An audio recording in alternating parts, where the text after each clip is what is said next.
you ever been so excited for a game that you prematurely blow your load all over the hype train? No? Must just be me then. I've learnt the hard way that it's best to stay away from any sort of hype vehicle, whether it be a train, bus or flying bicycle. Today, I'll be taking a look at my top 10 most disappointing games. And I've got a clue as to what the top spot will be. My existence. These are the games that I was keen for that didn't live up to my expectations. Of course, this is a personal list. If you like these games, good for you. I don't care. I'm also not saying that all of these games are terrible in any way, although in some cases, well, we'll see.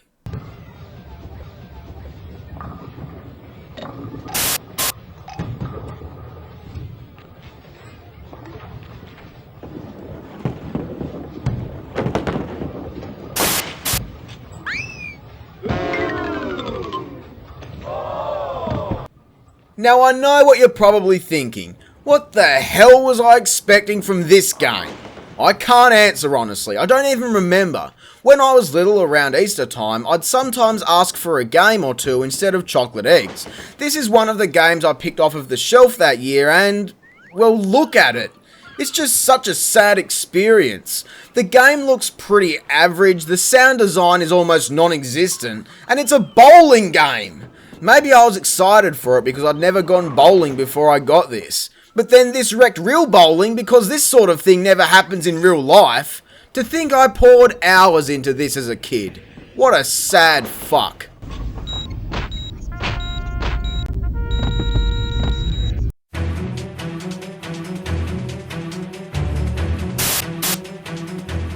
I remember my first year of high school and getting my Xbox 360. Sometimes my friends or I would get gaming magazines that would come with a disc of demos and trailers. I remember seeing one for Army of Two and it looked so cool, doing co-op moves to get through environments, going back to back and blasting the heads off of all of America's enemies. But then I actually got the game and it kind of sucked. It wasn't terrible by any means, but it wasn't what I saw in the trailer. There was only 6 levels, which meant I beat it my first day. Some of the co-op moves from the trailer were nowhere to be seen, and even little things like the subtitles were broken. Is that so? Like I said, not a bad game, but it's no masterpiece. Funny thing is, I was fooled again by the 40th day trailer, and I got that game day of release. Unfortunately for me, it was the same situation.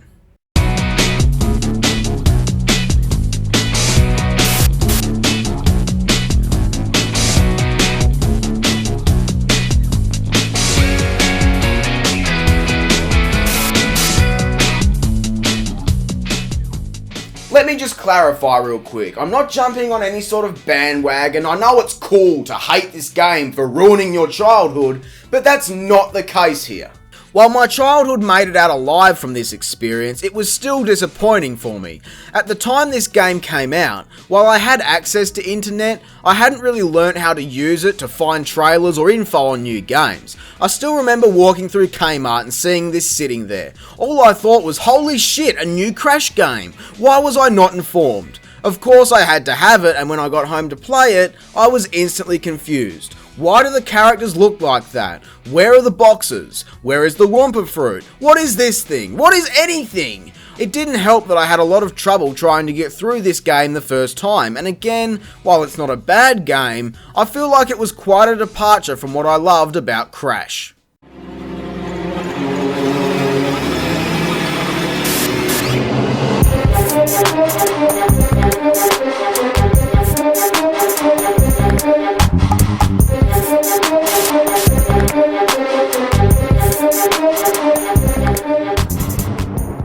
The first time I played Grand Theft Auto 4 was after borrowing it off a friend after I'd seen a trailer on it and got excited or some shit. At this point in my life, I'd only played GTA 3, San Andreas and Liberty City Stories, so I expected 4 to blow all of those out of the water. And it didn't. Nico Bellic was a boring protagonist, the story was forgettable in my opinion, and the game just wasn't fun to play. I died almost every single mission because of some bullshit reason, not being able to see what was going on or because of some weird physics flipping my car off of something. The The world, while a good recreation of what I imagine New York to be like, made the game pretty dull and ugly to look at. All of the side missions weren't as fun as previous titles, and there was less of them. I still poured hours into the game, beating it multiple times, including DLC, which if you ask me, I preferred the short story of the Ballad of Gay Tony than I did the actual game. If I was to try and clarify everything I've just said, I'd make the argument that Rockstar Games played it safe with this game. Back in Liberty City, 3 areas, generic GTA gameplay and a few minor features that don't really add anything. Good job.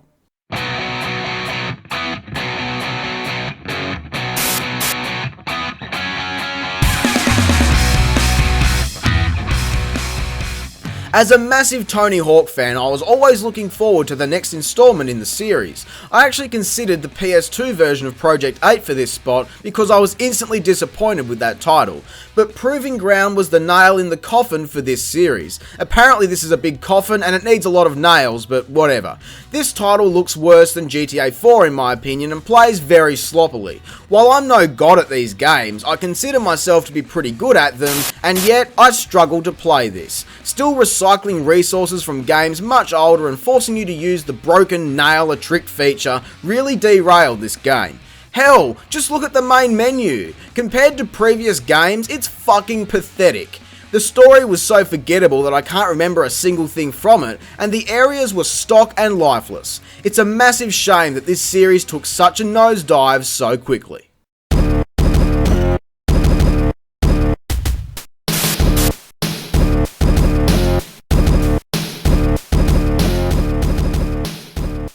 It's no secret that I'm a big wrestling fan. To think I originally got into it through the video games after playing SVR 08. So because of that, I feel like I don't have any bias towards this series when it comes to looking at them critically.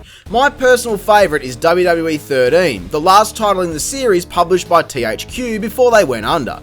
The thought of 2K taking over was a positive one, but it turned out to be pretty rough.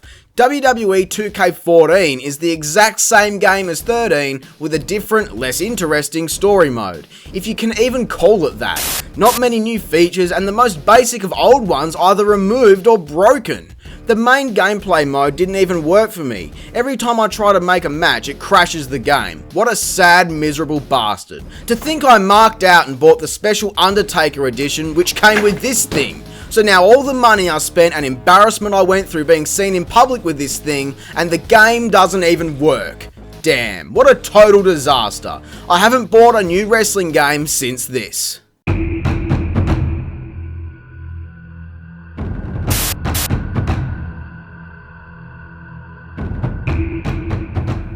I got into the Call of Duty series after Modern Warfare 2 came out, and far out did I put hours into that game.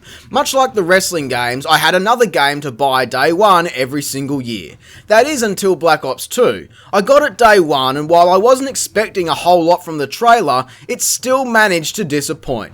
I get that mechanical warfare is cool, but it doesn't belong in Call of Duty. The story was such a clusterfuck for the sake of being a clusterfuck, seeing you play in 2 separate time periods, as well as doing this real-time strategy shit. The online was also annoying. I admit to sucking at these games, but there was just something about this game that didn't feel right. The zombie mode was also pretty mediocre, while still fun, not even comparable to the fun of previous games. Again, like the WWE games, this is the game that turned me off Call of Duty. And from what I can tell, it looks like it was for the best.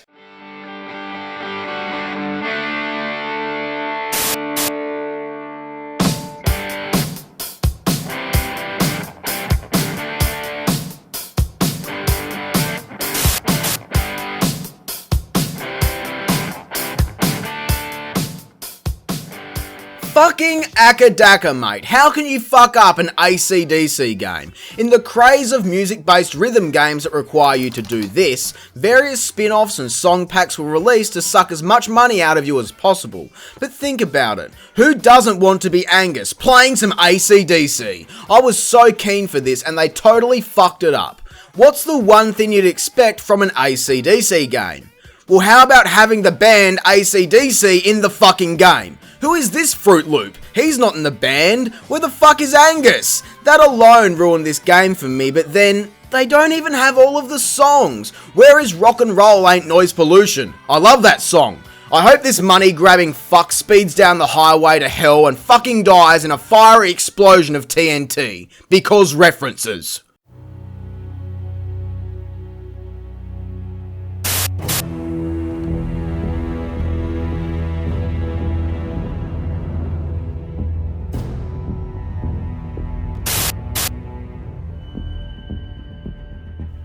Now, I don't watch much TV. I watch The Walking Dead, My Kitchen Rules, and House Rules. That's 3 shows. And I've refused to watch MKR this year because it's total bullshit. I've been a massive fan of The Walking Dead since I watched the first season. I was so excited for a great Walking Dead game, and while this was out, I hadn't played it at the time. So my next best option? The Walking Dead Survival Instinct.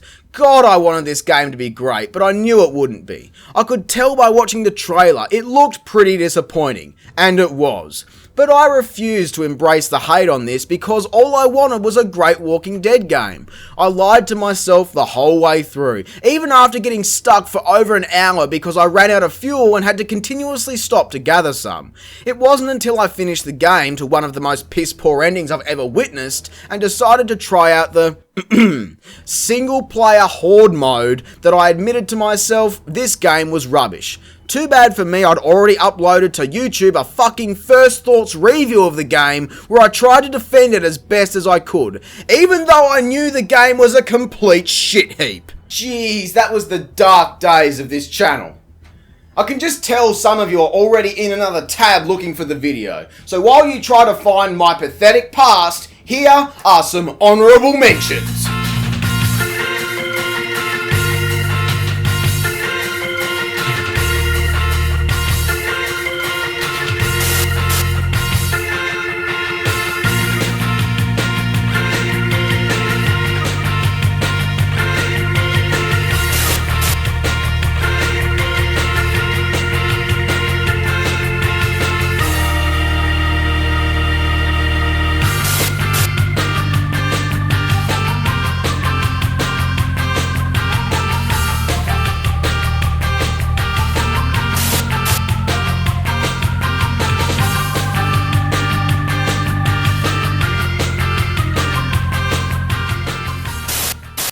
Are you fucking kidding me? Do I really need to play this again just to get footage for this fucking video? God, the first time I saw anything of this game was on an episode of X-Play, a show that I'd only started watching a week or 2 earlier. On this episode, I saw a trailer for a game with an interesting artistic vision, The Saboteur. This World War II game saw some bloke go against the Nazis to take back Paris. He'd jump all over the place like an Assassin's Creed and drive terrible vehicles like a poor GTA clone. I waited to play this game for years, originally seeing the trailer in 2009 and not actually playing the game until 2014. I waited 5 years to play this game purely on artistic vision. The main selling point of the game is that it was black, white and red all over like a sunburnt penguin. As you'd take back sections of the world, colour would be restored. That was enough to sell me on this game. Too bad I fucking hated it. I can't put into words how much this game pissed me off. It's a rare day that I stopped playing a game so early into the experience, and this was one of those days. It makes me sick thinking about it, to think I was sold on a game purely because of some fresh shit going on with the graphics. Too bad for me the game was fresh shit, stinking up my room and flooding my Xbox with nothing but disappointment. But anyway, I hope you enjoyed the video. If you did, be sure to leave a like, subscribe and share. I'm Square Eyed Jack and have a great fucking day. Thanks for watching.